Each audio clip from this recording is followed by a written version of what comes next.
Topic natin ngayon ay paano pakapalin ang manipis na buhok. Ito pang babae at panlalaki. Ang mga tips natin galing sa American Academy of Dermatology.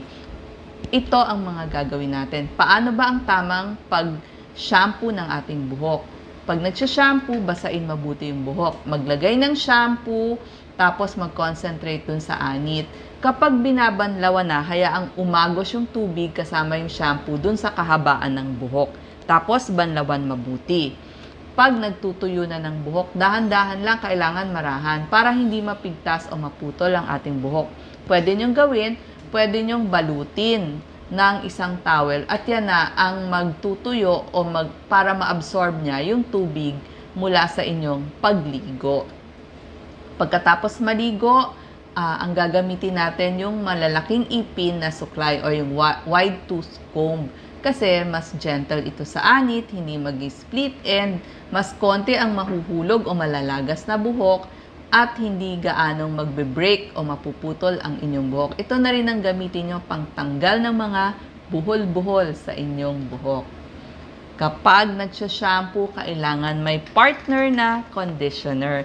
Piliin nyo yung nababagay sa klase ng buhok ninyo. Meron kasing pang dry hair, pang fine hair, so piliin ninyo. Ngayon, kapag oily ang inyong anit, once a day, pwede kayong mag-shampoo. Pero dun sa mga umiidad na mas nagda-dry na yung hair, pwedeng every other day ang pag-shampoo. Hindi naman kailangan na daily. Tapos, kapag nagpakulay kayo ng buhok, meron din na mga shampoo na nababagay para sa kinulay na buhok. O kaya naman, pwedeng gumamit ng mga 2-in-1 shampoo and conditioner para dun sa mga nag-dry ang hair. Kapag nag-dye naman tayo ng ating hair, kailangan sundin natin kung gaano katagal lamang gagamitin yung dye. At pag lumagpas na dun sa 30 or 40 minutes na sinabi, ay banlawan na. I-shampoo na ang buhok at banlawan. Kung pwede nga, 3 shades mula dun sa tunay na kulay ng inyong buhok. Kasi ang mas problem dito, kapag nagla-lighten ka, mas maraming peroxide yung ginagamit para ma-lighten yung hair. So, mas nakaka-dry to ng buhok. At meron ding mga nababagay na shampoo para sa mga kinulay na hair.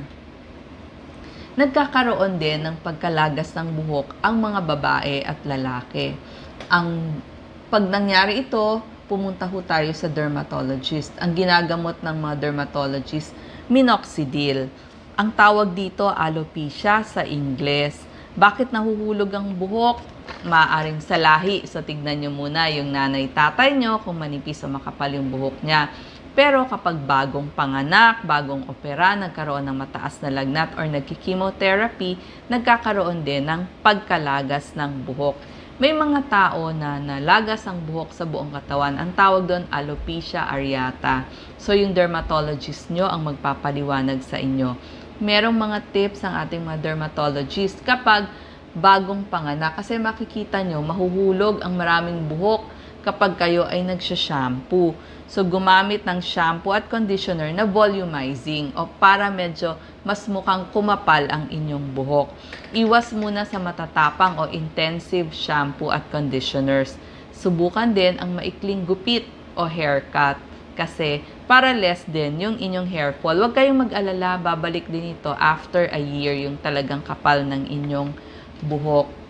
Meron ding mga problema katulad ng mga very dry hair or frizzy hair or flat o manipis na buhok. Ang gagawin nyo kapag natuyo na ng konti ang inyong buhok, pwede kayong gumamit ng rollers, i-blow dry ng konti, tapos suklayin para magkaroon ng volume.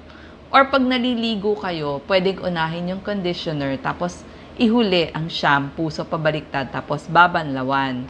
Kapag yung mga frizzy hair, yung maraming umaangat-angat katulad ko, pwede tayong gumamit ng coconut oil o kaya naman, kung meron kayo sa pantry ninyo, yung coconut, bukod dun sa coconut oil, yung olive oil na pangluto. Ilagay dun sa buhok, suklayin, lagyan ng shower cap, matulog, paggising nyo sa umaga, dun kayo mag-shampoo. Nakakatulong yan para ma-moisturize yung inyong buhok.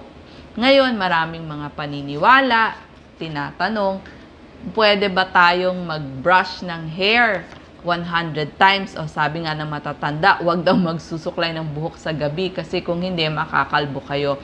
Ang stand po dyan ng mga dermatologists, hindi kailangan magsuklay o mag-brush 100 times a day. Kung kailan lang may buhol-buhol ang inyong buhok or kung kailan lang gumulo at kailangan yung ayusin, dun lang ho kayo magsuklay. Ano ang mga pagkain na makakatulong sa ating buhok?